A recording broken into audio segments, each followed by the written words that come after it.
It was a typical Sunday morning, kind of the same as any other Sunday morning would be. I get up and I went to wake up my son upstairs in bed. And so my son Ian is not a morning child. This is definitely something he's inherited from his mom. It takes a lot of tea to get me going in the morning. And so I run up the stairs and he's kind of all nestled in, all cute. And I say to him, Ian, it's time to get up. And he asks me, what day is it, Mom? And I say to him, Ian, it's Sunday. You know what that means, buddy? And he's like, church. And I heard his voice change. I said, what's wrong? And he said, Mom, I don't want to go to church. And I was really surprised by that. Because I thought at 3, what's going on? And so I asked him, I said, Ian, why don't you want to go to church? And I thought he was going to talk about things like, I can't see very well because he's short. That's also my problem. Or maybe he didn't understand what was happening, or maybe the music was something he didn't like. He didn't say any of those things. He said, Mom, I don't want to go to church because nobody looks happy there.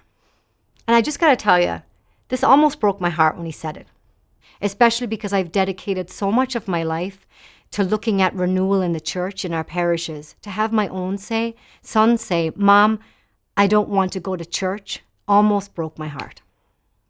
What do our young people see when they look at our parishes? What do people see when they look at us as Catholics? Do they see a people alive with the joy of the gospel in their hearts, absolutely set on fire with the love of Jesus Christ? Or does he, like my son, look around and see people who are just going through the motions? For many of our parishes, that's where they are. We are going through the motions. For many of us, what once was a vibrant and bustling community has now dwindled to the bare embers of a fire that have died down as we overwork our staff and we double down on programs and activities that have not worked in a long time. Now, you know as well as I do, this is not the only story. The empty pews, the decline, the rushing around the activities, that is not our only story to share. And so part of why I'm passionate about what we're going to be talking about in this course, which is renewal, is because behind all of this is the desire to share Jesus Christ with the world. This course is a story course for you to come into contact with your own ability as a minister in the church to become a disciple on fire for Jesus Christ, and how to transform your parish through the community at the parish, doing what the Lord has already done, which is taking a core of disciples, teaching them to be a disciple, and making disciple makers of others. It sounds like an overwhelming task when you consider all of the issues that we face as a church, but I know you can do it. I believe you can do it because I've been where you are. And in fact, many ways, I'm where you are. I'm with you. I am on my parish council and I lector for my parish. And I still do that while also serving as a consultant to the USCCB Committee on Evangelization and Catechesis. I've been in that role for almost 9 years. I also am Director of Parish Life and Evangelization for the Diocese of Green Bay. I've worked in adult faith formation, catechetical leadership, evangelization, and now I also work with parish operations. I am in and out of parishes almost every day. I'm on the phone with parishes, I'm in parishes, I'm working with parish teams. So I know what you're feeling. I know as you sit here looking at this and as you think about all of the problems and your to-do list, you're tired, and instead of wearing one hat in your parish, you're now wearing 20. Maybe you're in faith formation and you're also doing RCIA and youth ministry, and you work on the bulletin. I know how that feels. I'm here to accompany you through this course to help equip you with the tools that you need. And I'm going to focus on 3 very practical pieces.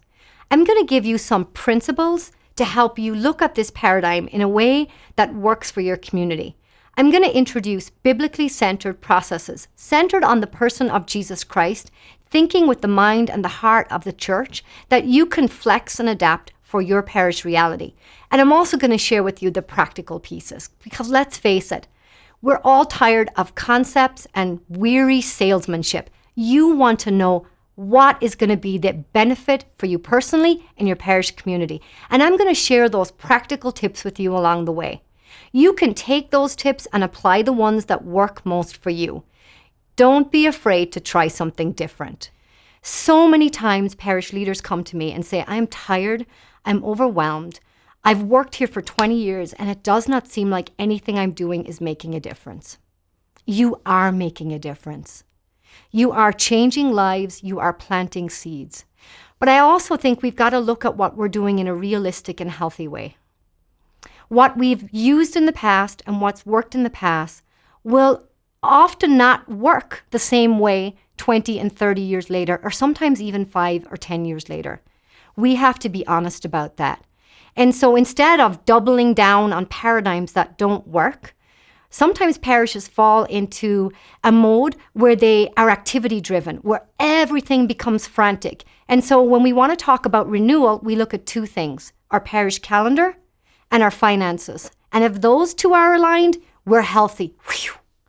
But the reality is that your parish's renewal is going to depend on your ability as a leadership team to create a culture of missionary discipleship. And just like conversion happens from the inside out, parish renewal is also going to happen at your parish from the inside out by tapping into your best resource, which is your people. What I learned from the story of my son saying, I'm not happy, Mom, nobody looks happy at Mass, is that because of the frenetic pace of activity and the dwindling resources, we're losing our joy. And so it is no coincidence that Pope Francis in 2013 has called each of us to share the joy of the gospel, to bring the joy of the gospel alive to a new generation, because they're counting on us. My son is counting on us as a community. And so we are going to grow together through this course and look at those practical, tangible ways that you can share the gospel, person to person, mother to child, father to son. Because this is not about numbers and money and calendars. This is about the child that is struggling in their faith. This is about your spouse that maybe has stopped practicing their faith. This is about the real people in our lives who are counting on us to share the gospel. That makes me emotional. And I know it touches a nerve for you too, because this is the heart of our faith. It's about touching real people's lives and bringing the joy of the gospel alive. And what I know is that you can do this. This is not overwhelming. This is not difficult, as long as you understand the process of discipleship that Jesus Christ himself gave us.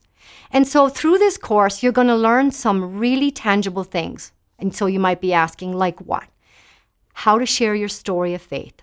How to create a culture of intercessory prayer, not just in your parish, but yourself internally, so that you can share the fruit of that prayer with others. You're going to learn the difference between what is a disciple and what is a missionary disciple, and what is evangelization and what's new evangelization, and why all those things show up in your parish the way that they do. Because there's no point in learning about theory and concept unless you can break it down and apply it to real people's lives. And so I'm going to lay out, as simply as I can, a process by which you can see yourself as a missionary disciple, and you can understand how to foster this culture so that our parishes will be renewed as centers of joy, centered on the person of Jesus Christ.